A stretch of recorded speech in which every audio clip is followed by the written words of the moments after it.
So mga par, sa naging bakbakan nga po sa pagitan ni Edgar Berlanga kalaban si Jonathan Ortiz, kung saan mga idol kagaya po sa ina-expect natin, nalulumpuhin lamang ni Berlanga itong si Ortiz. Talagang nangyari mga boss. Tumirik agad ang mundo ni Ortiz matapos ito malugi sa palitan ng big shot kay Berlanga. Bagsak ito sa round 1 at dahil nga tinawag ng demonyo si Berlanga, hindi na nito pinalagpas ang pagkakataon para pulbusin ng pinong-pino itong si Ortiz sa bakbakan. Pinabagsak niya ulit ito mga idol ng isang beses pa at sa pangatlong hampas nito mga idol, dito na hininto ng referee ang laban matapos makita tumirik talaga ang mata ni Ortiz. Malamang nawala ito sa ulirat matapos hampasin ng malamaso na kamao ni Berlanga, kung saan pagkatapos ng laban mga idol ni demonyo, hinamon kaagad nito ang kanyang mortal na kalaban na si Caleb Plant. Well, isang magandang laban to mga idol kapag nangyari dahil bukod sa estilo nila na malakas, meron talaga sila bad blood sa isa't isa, kaya abangan natin to mga idol.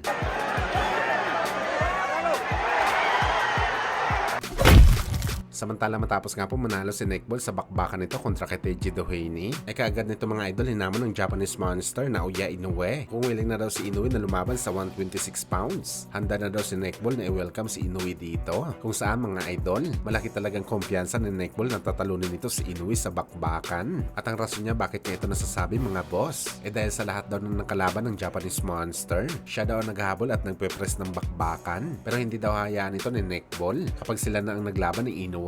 Siya daw talaga magdidikta ng laban. Susugurin daw nito si Inoue sa buong laban nila, papagurin at sa huli wawasakin kapag napagod. Well, sa magandang game plan to mga idol para kay Nick Ball. Gagamitin nito ang kanyang pagiging maliksi at bato-batong katawan para talunin si Inoue. Ang magiging problema lang talaga dito mga idol, kung kakayanin ba ni Nick Ball saluin lahat ng power punches ni Inoue. Pero gayon pa man mga idol, marami pa rin ng mga boxing fans na nagsasabi na easy fight pa rin si Nick Ball para kay Inoue. Pagkain lang daw ito para sa monster ng Japan. Pinagbasihan ng mga boxing fans mga idol sa naging laban ni Inoue kay Teji Doheny na 7 rounds lang daw ang kailangan ni Inoue para pasukuin si Doheny, pero si Nick Ball inabot daw ng round 10 na wrestling pa nito si Doheny at sinipa sa puwet. Kung wala daw mga ito mga idol, baka umabot pa sa decision ng laban.